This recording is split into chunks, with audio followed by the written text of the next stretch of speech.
Brock Lesnar, a polarizing figure in and out of the industry as people seem to love him or hate him. Join us now as WrestleLamia looks at 5 wrestlers Brock Lesnar is friends with and 5 he hates or that hate him. Let's start off with friends. Number 1. Bill Goldberg. While Goldberg and Brock Lesnar had the ignominious task of ending their WWE runs in their much maligned match at WrestleMania 20, the two didn't let that stop themselves from making a boatload of bucks at 2016 Survivor Series and 2017's Royal Rumble and WrestleMania. While fans are still debating the merit of Goldberg's quick bouts with the Beast incarnate, Goldberg himself had nothing but good things to say about Lesnar during a 2018 interview. If Brock didn't see in myself a viable competitor, I never would have come back, Goldberg told CBS Sports during an appearance on In This Corner podcast. I never would have had the opportunity to come back. Let's be honest, my first tenure with the WWE wasn't a glorious success. My exodus from the company wasn't the most positive to date. 12 years pass, nothing happens. Then lo and behold, the Beast needs somebody to kill. I'm fortunate enough that I always keep myself in good shape, and it was an option. Brock fought for it, and he brought the world to me. He means the world to my family beyond the wrestling business. He is a guy who's made a huge difference in how my son looks at me, and for something like that, I will never be able to repay him. It doesn't mean that I won't kick his ass if I ever get in the ring with him, but it does mean that I have respect for him that can never ever be diminished. Number 2. Stone Cold Steve Austin. Fans who remember the Texas Rattlesnake walking out on the WWE when they asked him to lose clean to the rookie Lesnar on Raw may think that the two men don't get along. The reality is that Austin has much respect for Lesnar, and Lesnar feels the same way. Although Stone Cold Steve Austin's in-ring career was ended prematurely due to injury, he speculated he may be up for one last match, and if so, one man is at the top of the list for his last roundup. Of course, I'm very good friends with Brock Lesnar, so I think it would be cool to work with Brock because I was supposed to all those years ago. Again, I've known Brock forever. We're very good friends. Number 3. The Undertaker. 2002 saw the rookie Brock Lesnar go through the WWE roster like the proverbial hot knife through butter.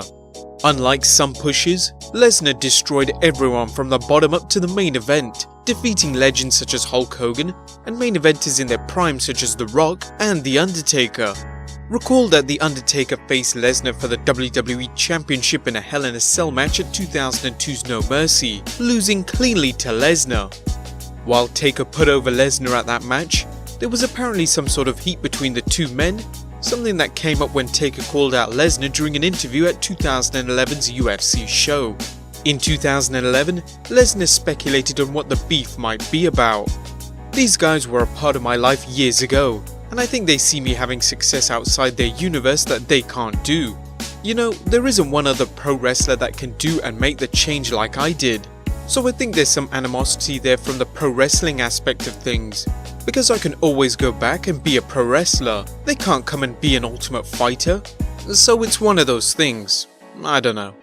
Eventually, Dave Meltzer would report that the confrontation was staged. The reality is that Lesnar and Taker were friends during Lesnar's UFC campaigns and throughout their current run in the WWE.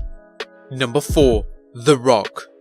The People's Champion counted the lights for Lesnar at 2002 SummerSlam, capping Lesnar's incredible rise to the top of the WWE mountain, wherein Lesnar became the youngest WWE Champion at the time, a record previously set by The Rock.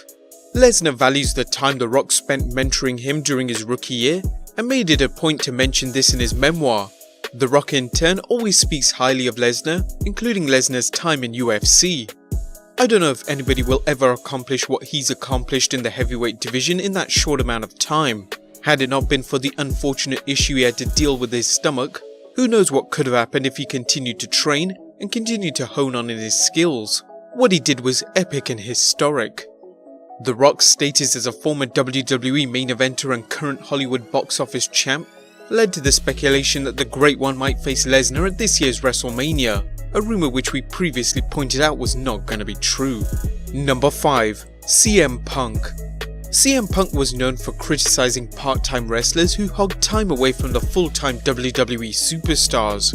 Nevertheless, he reportedly enjoyed a friendship with part-timer Brock Lesnar during their time in the WWE, a friendship that continued when Punk left the WWE to pursue a career in MMA. Lesnar helped Punk out by providing some advice to him about his time in the fight game. According to the straight-edge superstar, Lesnar bestowed these pearls of wisdom upon him.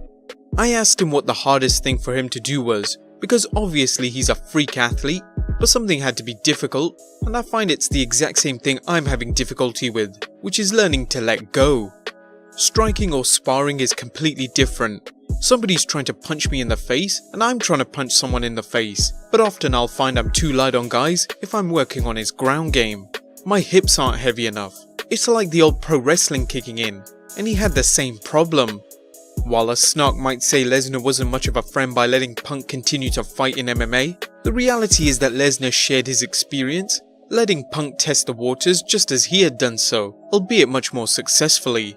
Now let's move on to wrestlers he hates. As with Brock Lesnar, it's always difficult to tell what's going on in the Beast Incarnate's mind, as he's often secretive and avoids the press as much as he avoids WWE rings. It seems fair to say that there are a few people Brock Lesnar is close to, with the rest of the world being on his hit list. However, the following people are no fans of Lesnar, and or have drawn his attention for an extra dose of Lesnar venom. Number 1. Randy Orton. Both Lesnar and Orton debuted on the main event roster in 2002, and while Orton's rise to the top wasn't as fast as Lesnar's, the master of the RKO has done quite well for himself. However, Orton has reportedly never been much of a fan of Lesnar, and even less so after busting him open with hard-way shots at 2016 SummerSlam. Orton commented, "I think with Lesnar, it's always going to be him coming in every few months as a monster who destroys guys who work 200 days a year. There is a tendency for that to get old. I could have looked a little better that night, and that would have helped me a lot regardless of the finish and not hurt Brock's character at all. But the fact that you're asking me about it 3-4 months later means we created a buzz. But the fact that I had a concussion and I was out for 3 weeks and wasn't able to do anything pissed me off." Orton has taken subtle shots at him on Twitter, retweeting the following WWE creative humor tweet: "Get the new Brock Lesnar, eat, sleep, threaten to leave UFC when your contract is up to get more money repeat shirt." Orton has never been shy about sharing his feelings, and it's apparent he has a low opinion of Lesnar's role in the WWE. Number 2. Braun Strowman. The monster among men is one of the few WWE superstars who appears to have any chance of going toe-to-toe with Lesnar, with the former strongman competitor boasting the power and size needed to compete against the brutish Brock. While the Lesnar-Strowman series have been true slobber knockers, things reportedly got a bit too physical during 2018's Royal Rumble triple threat match between Strowman, Lesnar and Kane. Word has it, Lesnar didn't take kindly to some of Strowman's punches, and Lesnar responded with a stiff shot of his own. Ironically, Lesnar is well known for working stiff, which may suggest he can dish it out, but he can't take it. Number 3. Chris Jericho. Jericho's recent tweet mocking Lesnar's ballooning belly had fans and insiders alike speculating that Jericho hopes to lure Lesnar to All Elite Wrestling for a big money match. However, while Jericho may work with Lesnar on a professional level, there's still serious doubt about their personal relationship, particularly after they clashed verbally after 2016 SummerSlam main event, where Lesnar legitimately busted open Orton, with Jericho, amongst others, wondering if Lesnar had gone off script. An irate Jericho confronted Lesnar backstage, getting into the big man's face and nearly coming to blows. Number 4. Matt Hardy. Matt and Jeff Hardy were some of Brock Lesnar's earliest victims, getting squashed by Lesnar as he began his 2002 path of destruction. By one account, things got off on the wrong foot when Lesnar told Hardy he wasn't going to make him look good in the ring. Things worsened when Hardy inadvertently delivered a chair shot to Lesnar's skull rather than his back, angering the big man. Things exploded backstage, and it looked like the two were about to come to blows. According to Matt, Vince McMahon put a stop to things before they went any further. And number 5. Jim Cornette. No list of Brock Lesnar haters would be complete without mentioning an unusual incident involving wrestling legend Jim Cornette, the man who booked Ohio Valley Wrestling during Brock Lesnar's time training. According to Cornette, Cornette's girlfriend Stacy was managing a team against Lesnar and was supposed to take a press slam from Lesnar. Stacey recently had piercings put in her nether regions and asked Lesnar to be wary where he slammed her. According to Cornette, Lesnar boasted all day that he was going to ignore her plea and instead slammed her without any precautions. When Stacey protested, Lesnar told her F you, only for Cornette to respond in his typical manner. So I said, don't say you to her in front of me or I will shoot you, because he was not only disrespecting somebody else in the wrestling business that he was supposed to take care of. It's the same thing as I got a bad shoulder, brother, watch my shoulder. I got a bad leg, watch my leg, and he was proving that he was not going to do that.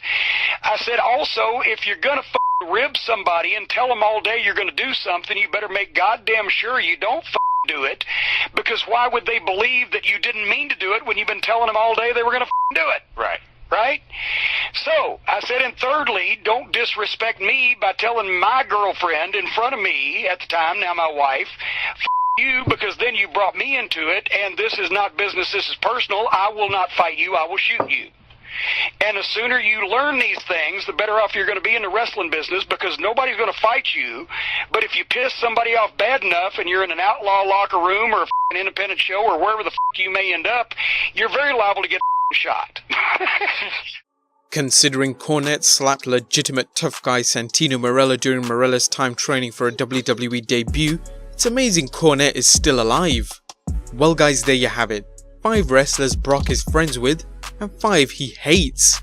Do any of these surprise you? Be sure to leave your comments down below, subscribe if you haven't already, and I'll see you next time with some more wrestling content.